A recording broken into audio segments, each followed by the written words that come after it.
dito sa amin linggo. Alis kaming mag-asawa, kakain sa labas. Hindi today, kakain sa labas dahil wala kaming time. Namatayan kami kahapon pa. Malungkot yung araw na ito, pero kakain kami sa labas. Ayaw niya na magluto ako dahil marami kaming papilis na ginagawa. Weekend ang nangyari. Sabado ng madaling araw may tumawag sa amin na wala na nga yung dito namin. So kararating lang namin kanina sa bahay, kinuha yung mga gamit sa Home for the Ages. Ngayon kakain kami, mabilis ang pagkain, di ako magluluto, kasama namin si Colin. Yan, kasi mamaya may lalakarin pa kaming papilis, maski linggo ngayon. Ang pare tungkol sa mesa at sa sementeryo tapos na. Yan yung totoong buhay ko rito.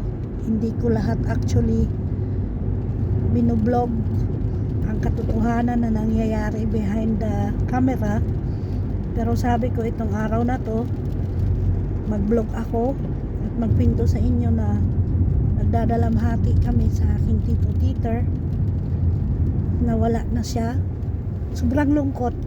Sabihin natin may pagkasuplado siya, pero napakabait na tao yun. Tsaka parang kapatid niya na rin, kasi mula nung binata sila dalawa na magkasama.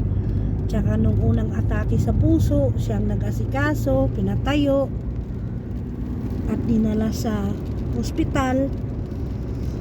Maraming kakilala pero walang may nagbibisita. Yung nga ang katibayan sa mundong ito na kapag wala ka ng kwenta, wala na, iwanan ka na. Ayaw ko umiyak sa camera dahil tama na yung iyakan.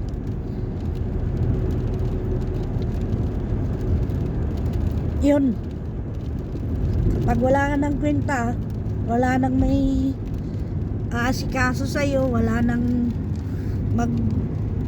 tawag nito, mga musta. Pero nung nabubuhay pa siya, maraming pumupunta, humihingi ng tulong, hilain mo yung kutsi ko, kahoy nito, kahoy doon. Pero nung nasa Home for the Ages na siya, walang may nagbibisita. Ang asawa ko lang at ako.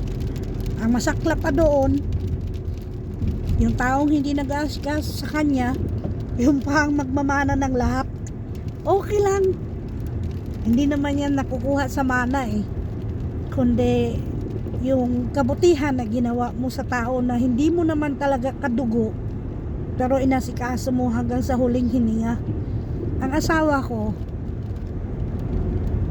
maski ano pa man, hindi niya talaga iniwanan si Tito Dieter hanggang sa huling hininga at sa huling paghatid sa kanya kung saan siya.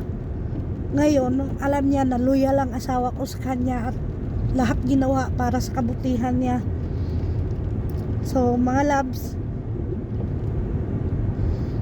ayaw ko na magkwento ng marami pa dahil malungkot iiyak lang ako ngayon. Kaya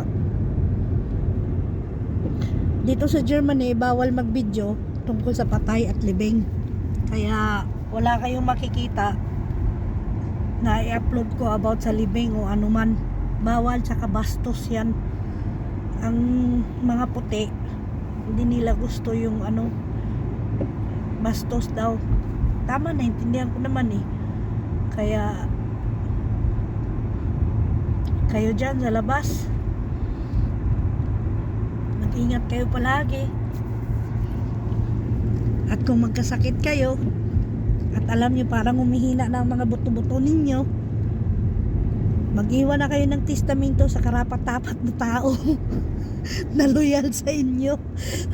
Wala pa, joke lang tayo dito. So mga loves, ingat kayo dyan. Thank you for watching. Mami Niba ninyo at si Daddy Will ninyo. Kakain kami sa labas sa restaurant, tapos didiretso na doon sa schedule. Linggo ngayon dito, siguro mapapanood nyo na yan Lunes dyan sa Pilipinas. So maraming salamat po, happy Sunday, ingat kayo lahat dyan, hanggang sa susunod na naman po. Namin iba ninyo, nagmamahal. Love, peace, loyalty and respect, yan po palagi sinasabi ko. Bye bye. Mwah.